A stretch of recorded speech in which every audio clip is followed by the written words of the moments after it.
Hey Ryan, how are you? Good, good. How are you?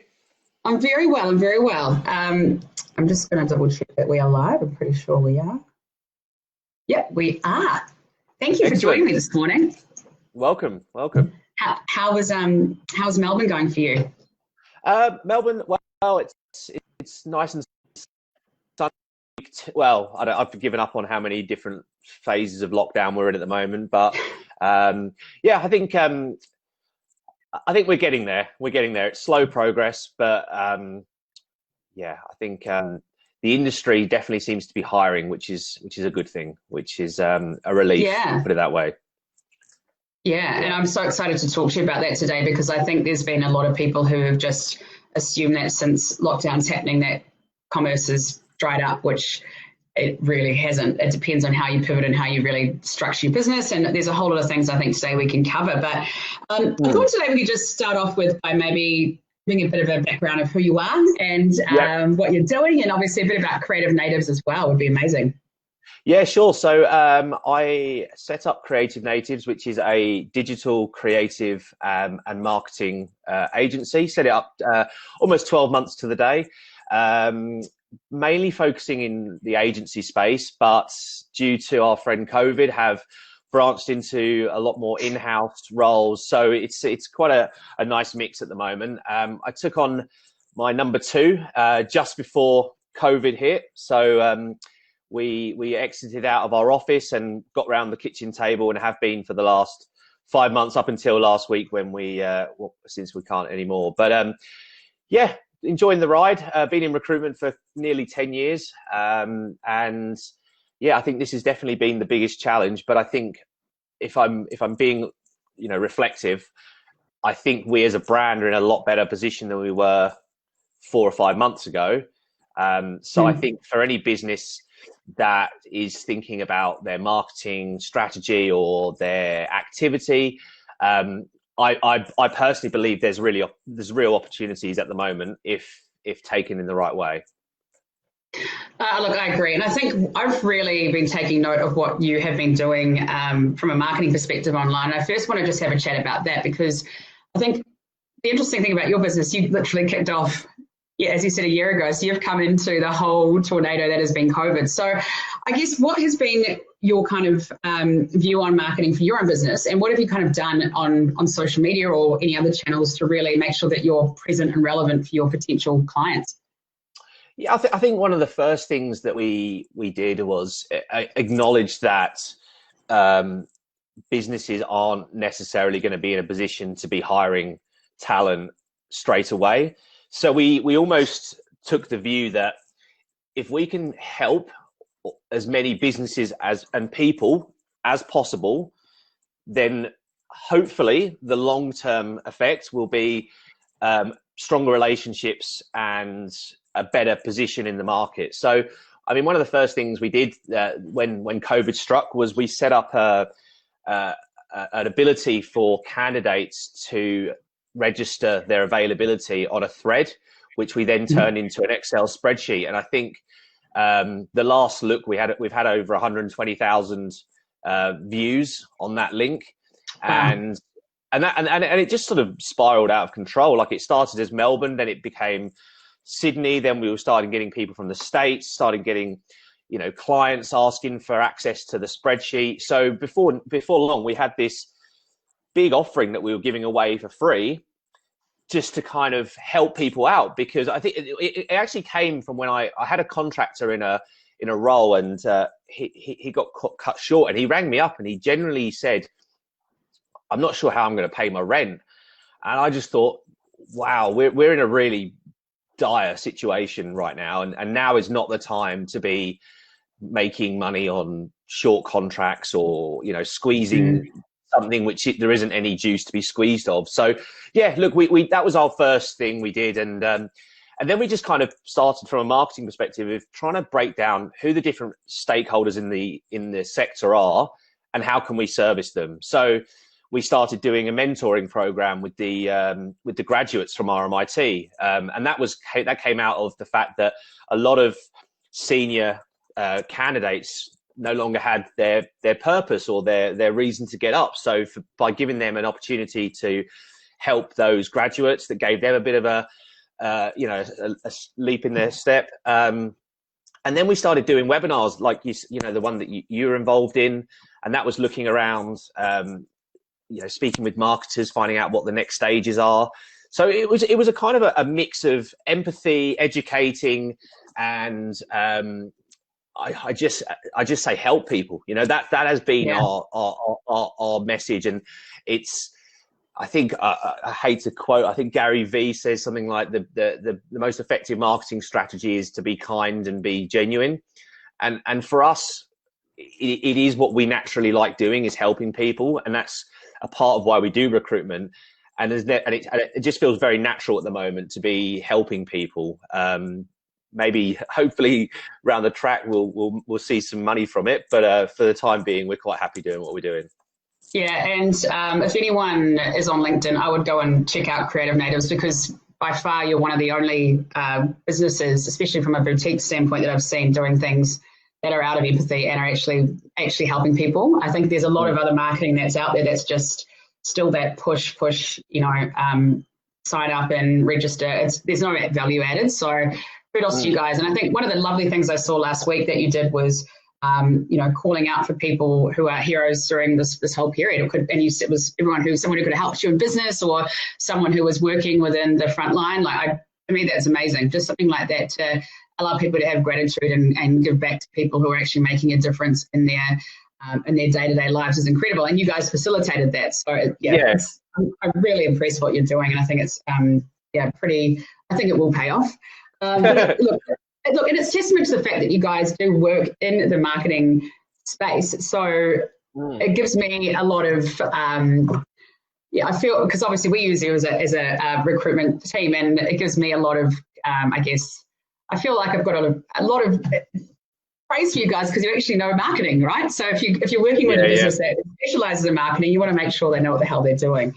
Anyway, I guess that leads me into a bit of, let's have a talk about what recruitment looks like at the moment, because a lot of people have either started a new business, and hopefully if they're in e-commerce, starting to get some traction, or they're in a position where they've got a business at the moment and they're looking to scale it in some way. So I guess maybe let's just start with what the landscape looks like. What's available to people when they're going down this journey, and how do they start, really? Because I think a lot of people may have never gone through this process before, and it's bloody hard. It's not easy.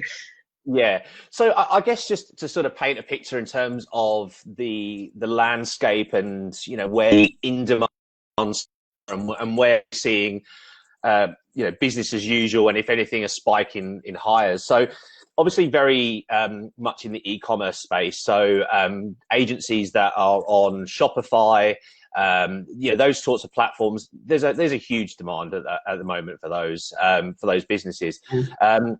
Digital marketing as well has really exploded, and I think digital marketing can cover everything from SEO, from all the different areas within that marketing sphere.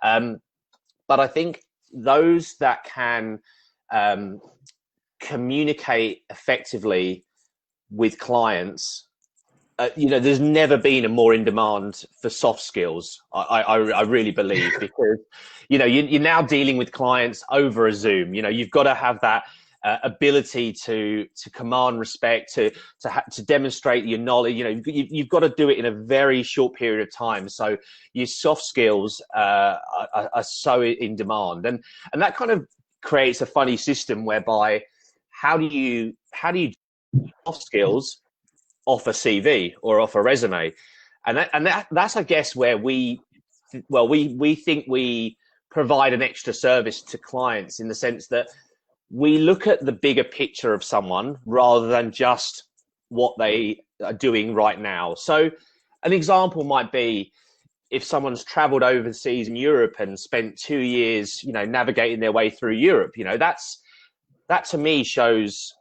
a lot of depth, a lot of bravery, a lot of character building skills that can often get overlooked because of that gap in their resume. So for anyone who is listening or is thinking, should I mention that I went traveling?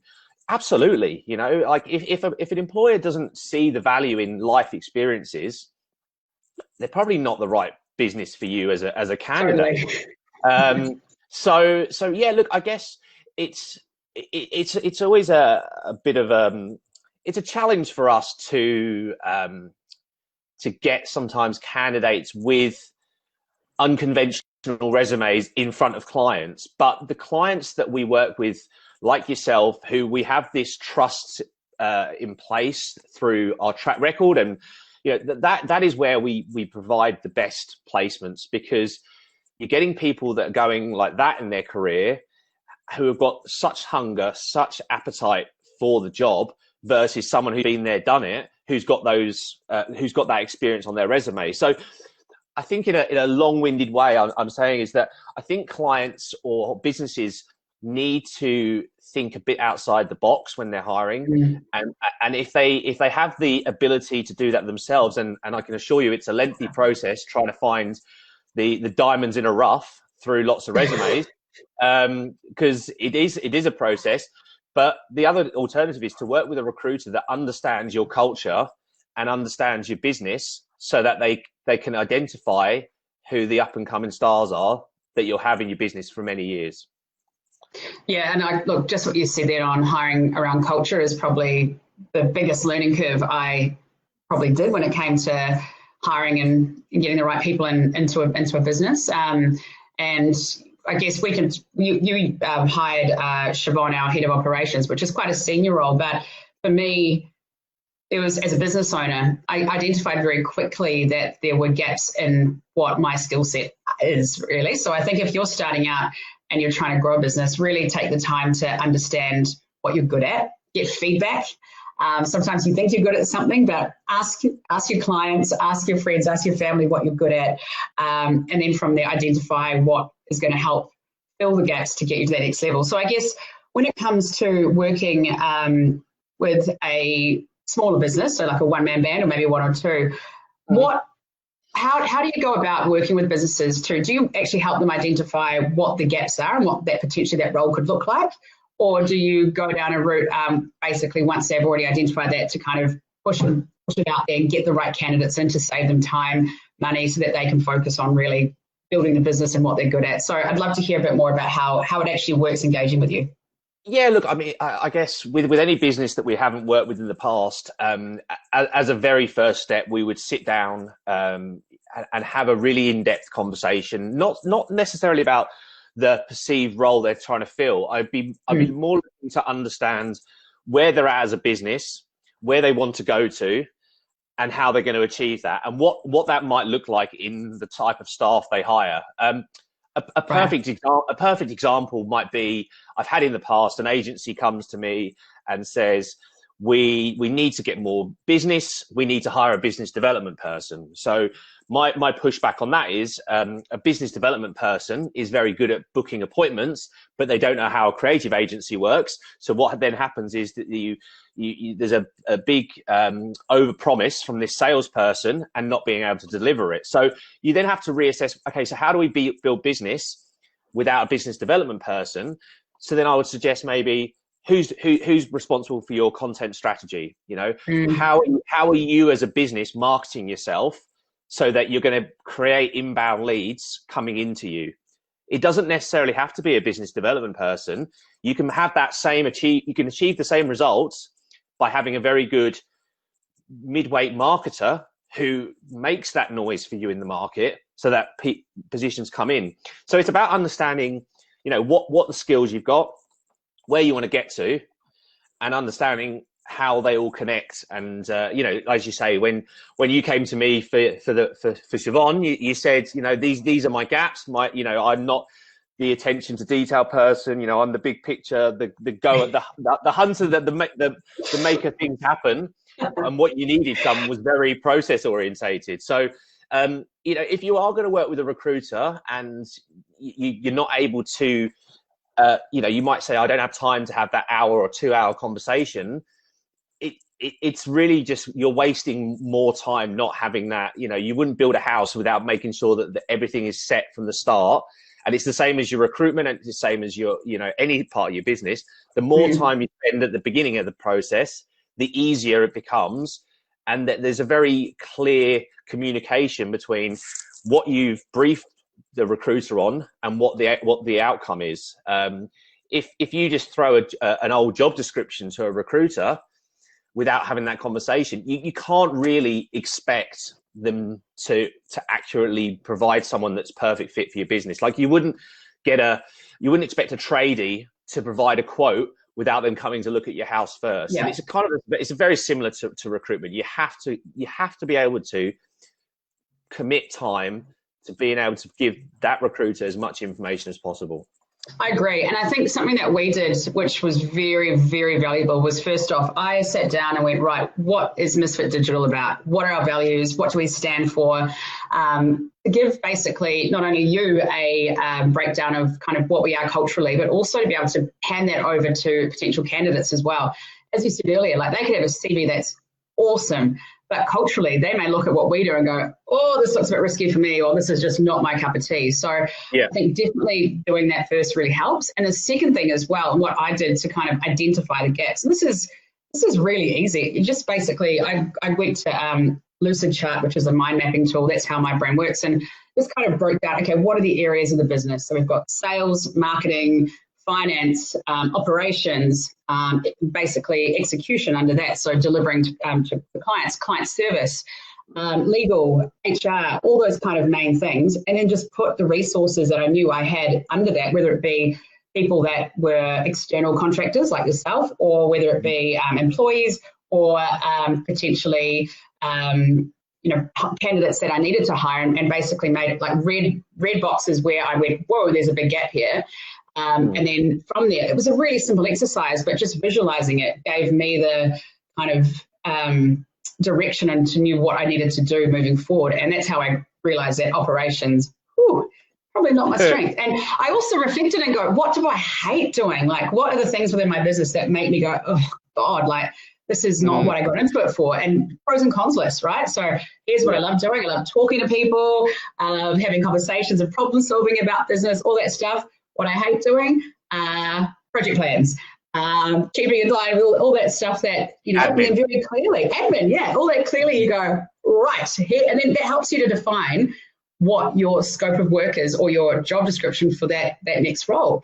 And as you said, like it might be a generalist, it might be someone who's more specialized and senior depending on the business, but you've got to start there, I think, first before engaging with someone like yourself. Otherwise, you waste time, you waste energy, you waste money effectively, because you're spending time not looking after clients or your team. So for me, that's a pretty big, I think people need to realize that to get the best out of a person like yourself, do the homework first, understand where your gaps are, move on forward.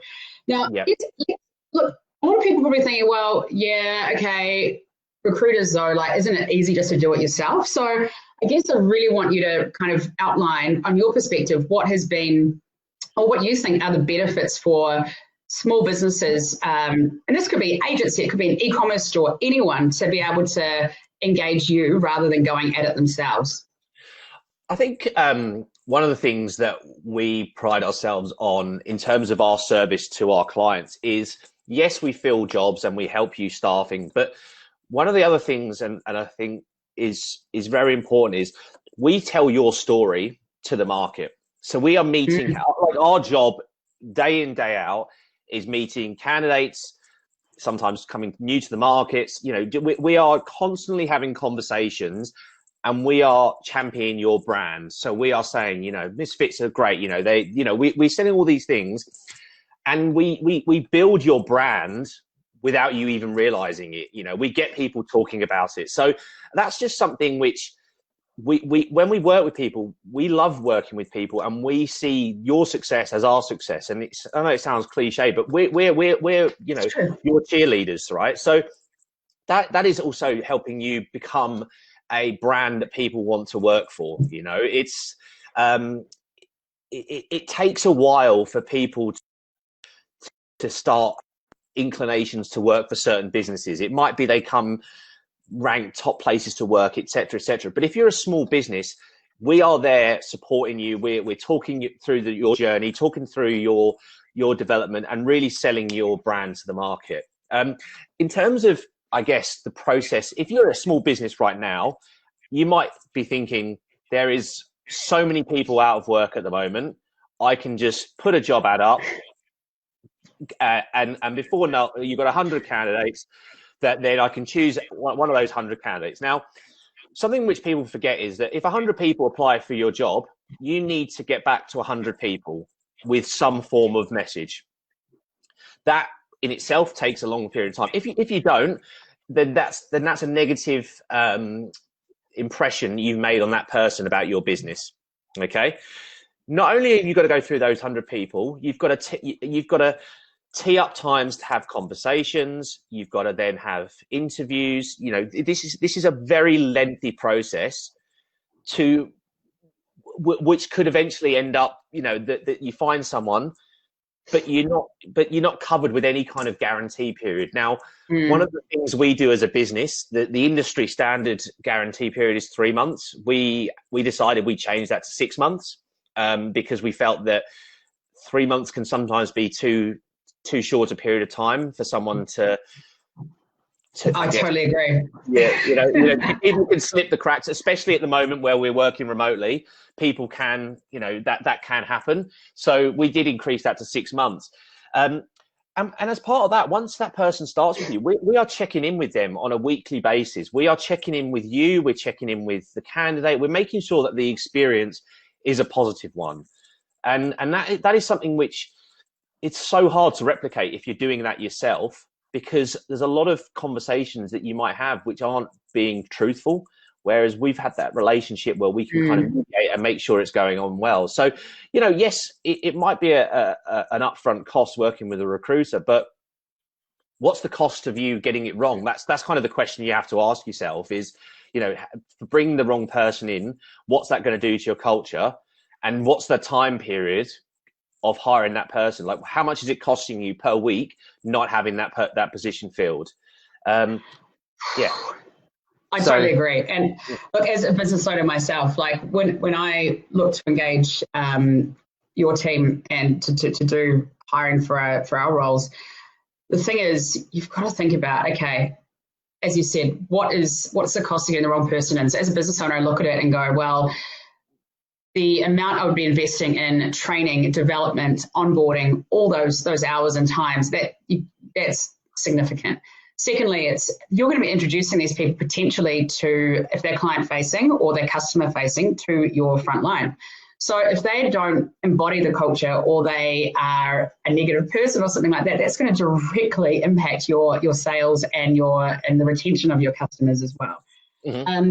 The other thing too is culture, as you mentioned. Like if they don't fit and they maybe just have the wrong mindset or the wrong attitude or the wrong way of looking at things potentially as your team does, that can be poison in a well that can spread so quickly. And would you rather lose one person that potentially is the wrong fit, like as I just mentioned, or would you rather lose your whole team, which could happen? I've seen businesses where the wrong person comes in, it's resignation, and then you are screwed because you've just got to rebuild a whole team.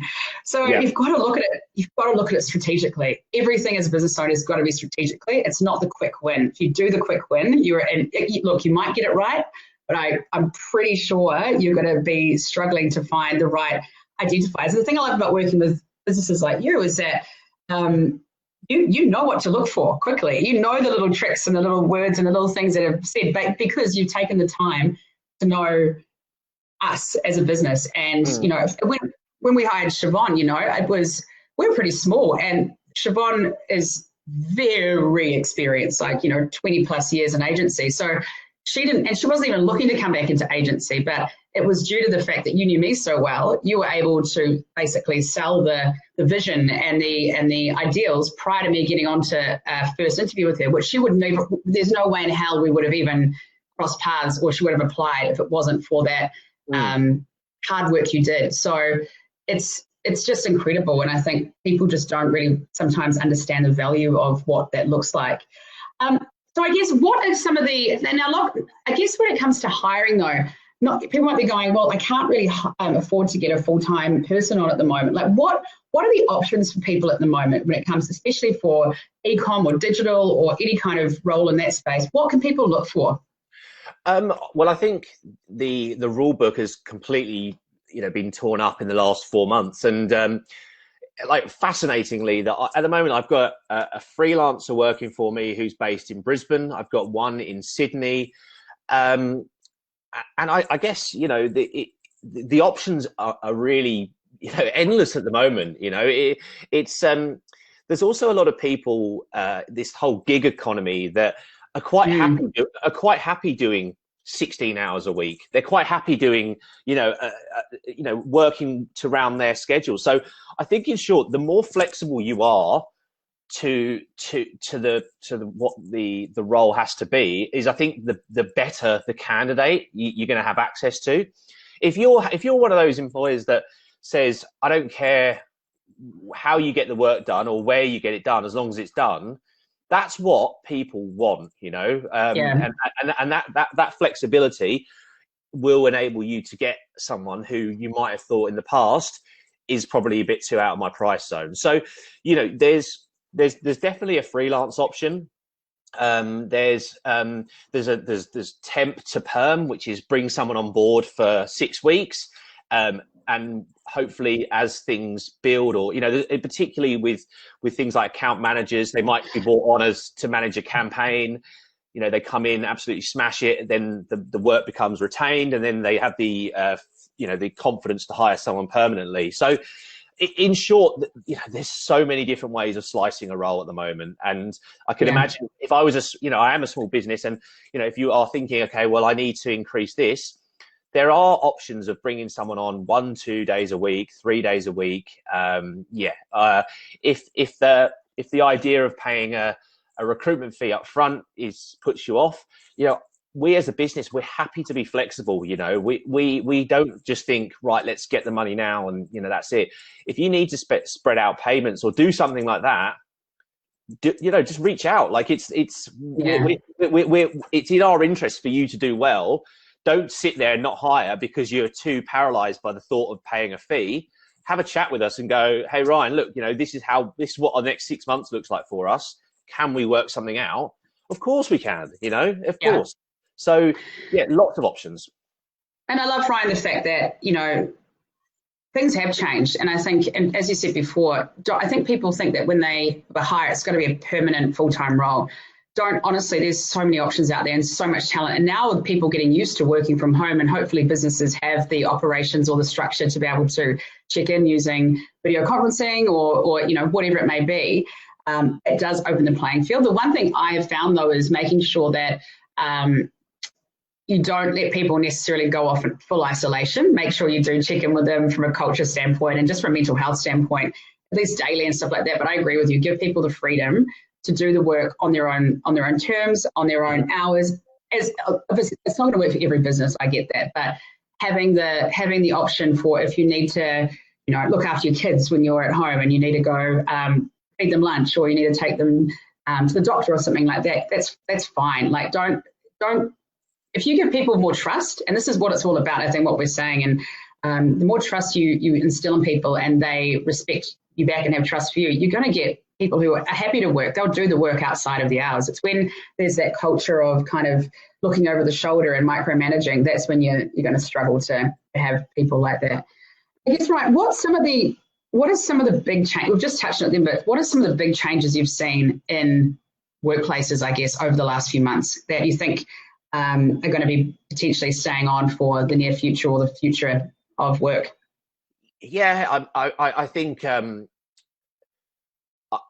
biggest one is I've had agencies that have said there's no way that we can have remote working or anything like that, and then it's interesting what happens when your hand is forced and you don't have any choice. You have to adapt, which I think is a good thing. I think that businesses have been stuck in their ways just due to mindset of we have to be here at this time, we have to do this.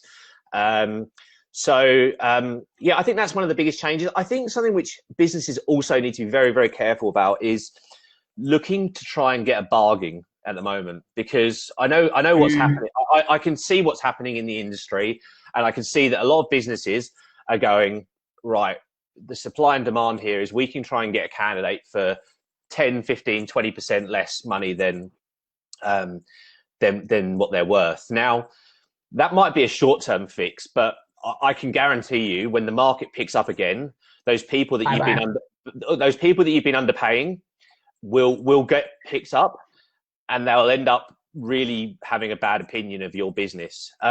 It's not to say that some businesses, through whatever reason, have had to cut back on salaries. That is a fact of life at the moment, that some do. But if you're a business trying to seek out a bargain and not do the right thing, long term you'll get punished for it, I think. If you're a business that is struggling at the moment but has a very open and honest conversation with the staff and say, you know, this is the situation at the moment, that's a very different situation. So I think it's just doing the right thing and making sure that you're not just trying to take advantage of the situation. I agree. I think just on that, transparency is key, and it's about it's about strategy, putting the roadmap in place, showing the team what your plan is to get to that next level. If you are in a position where you've had to pull back, give them hope, give them vision, right? And then that's how you can get them on board. And I guess, are there any ways that you think that, say, for example, you maybe can't afford the full salary? Are there ways that you can negotiate a different package or things like that that could potentially give them extra value as a potential employee as well? Yeah, absolutely. I think if I sort of look around what staff want most, it's the feeling that they're being invested in, and that can really come in such small monetary value propositions. You know, there's short courses, there are so many different ways, and I think some businesses that don't necessarily have a HR person or someone who takes that role on it, often it kind of slips by the wayside. So there's lots of different ways that you can make the offering appealing to staff, but I think it involves emotional intelligence and being able to understand what people want and what they need versus a one size fits all. Here's $5 grand. You know, you got to be. I think that comes down to how well you know your staff. Yeah, I agree. So you know, use this opportunity to get to know your staff. You know, use it to understand what's keeping them awake at night or what their aspirations are. You know, if you've got someone who is learning to drive, you know, get them a couple of drive. Do you know what I mean? There's just be human, and you'll get a human response, I think, and people that will create loyalty and following.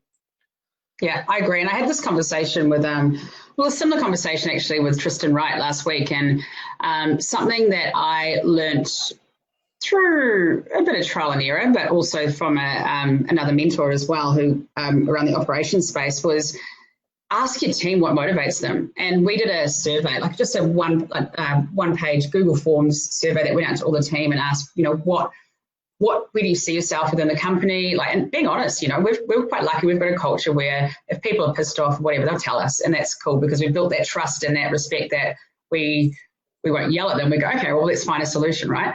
The second thing was what motivates you. For some people, it was money. For some people, it was the freedom to have more time with their family. There's so many different things. And if you get what their number one, what makes them go, okay, that's the most important value to me right now, and you can build that into either a bonus structure or, you know, some kind of package, I guess, then A, it's going to make your team a lot happier, but B, it's not. I think people just default like, okay, people just want another 5K or they want another 10K on their salary. But if you're a parent, you want more flexibility to have time with your kids sometimes rather than working, you know, 16 hours a day and never seeing them. So there's different value points, and I think that's really important to get to the bottom of.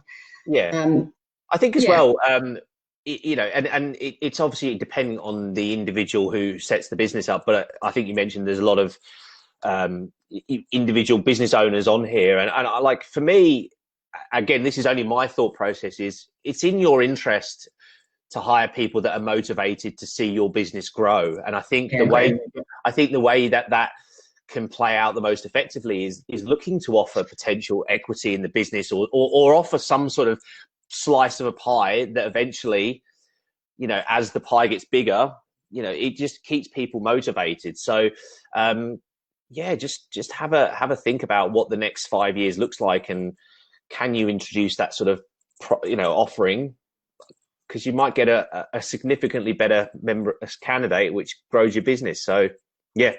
that's it. And then the benefit, though, like if you're going to go down that route, make sure you do the right paperwork, people. I can't stress it enough. This is why doing these things is so bloody hard by yourself, because, you know, you think you can figure it out, but look, things can come back to bite you. I had a thing last year with a client which came back to bite us pretty badly, but you learn from it, right? You move on, everything. And that was down to not having the right contracts in place, all that kind of stuff. So but hence why admin, not my strong point. Then you get the right people in to be able to facilitate that, and making sure that, you know, you've got the right employment agreements, you've got all the right things, because there are, especially at the moment, everything's a bit crazy and hazy as to what is really the regulations around having employees in business, because it's changing all the time, right? With all the JobKeeper and all that kind of stuff, things happening at the moment. So get people who know what's happening to protect yourself, because you don't want to be in a position, you know, you could do all this hard work in a year's time, it all goes to the wayside. Ryan, look, I guess we've got about 5 minutes left, so I'd just love to kind of get any kind of other insights or advice that you want to give people who are looking to potentially scale up or get their first employee into the business. Well, have a chat with me. No, I mean, in all honesty, if there is anyone who would like to spend time having a chat around the nuts and bolts, the mechanics of your business, where I think you could benefit from hiring, or, you know, provide ideas, then yeah, more than happy to do that. I think it's important to speak to someone that probably comes from a position of non-bias. It's very easy sometimes to take advice from your partner or your friends, or, you know, these things, but having someone who can come in with a different lens can be really it could be a big advantage. So that might be a business mentor. But yeah, I think, you know, we've touched on it already, but it's knowing your weaknesses. It's knowing what to look for in your number two. You know, I did the same with Callum, who I took on 5 months ago, and he's very operational. He's very process. He's very he you know, he's on top of his admin. He's great, you know, whereas that's not me. So it's a bit of a yin and yang, I think, when there's just a one or a two. But I think as long as you've got the same values and you know each other's strengths and weaknesses, then I think it's okay. But it's such a big move that you kind of really, it'll be the best investment. If you want to grow a business, you've got to make sure that number two is complementary to your business, I think. I can't agree more. And look, right, as in full disclosure, like I've worked with Ryan in this agency, Misfit Digital, and also previous agencies as well. So I know you know what you're doing, which is a good start, and that's a really kind thing. Offer to be able to, you know, help people here. And the thing I always look for when I'm talking to someone for advice is, have they done this before? Like if someone's giving you advice talking about hiring and they've never hired someone before, or they haven't, it's gone to shit, then obviously probably not the right person to talk to. So, you know, and obviously you've been doing this for years, and also you're a business owner as well. You understand from their point of view what to do in order to scale up. And I think that's testament to what your skill set and what you've done. But yeah, honestly, if you are on LinkedIn, anyone, you're doing a lot of active work on there. So Creative Natives, and maybe I can share the company group below the link to LinkedIn. Absolutely. But yeah, seriously recommend following what you're doing, because they're doing a lot of great content and stuff around marketing and HR and recruitment as well. So there's a lot of awesome things there that I think people can get benefit from. But Ryan, thank you so much. It's always a pleasure to talk to you. Yeah, no, likewise.